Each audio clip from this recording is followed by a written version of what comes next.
Shout out po sa tanan nga mga Kristohanon diha. Ang Ginoo magapanalangin kaninyo kanunay. Nay nang utana. Madud ba niya? Brad, asa man mabasa sa Biblia nga si Kristo Dios?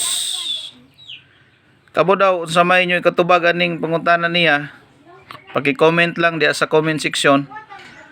Ako yung katubag mao ni.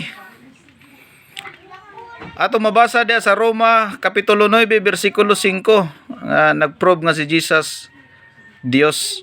Matud ba din ha?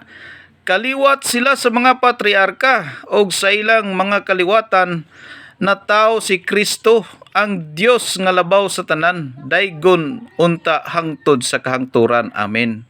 So sa si Kristo igsoon, Dios nga labaw sa tanan.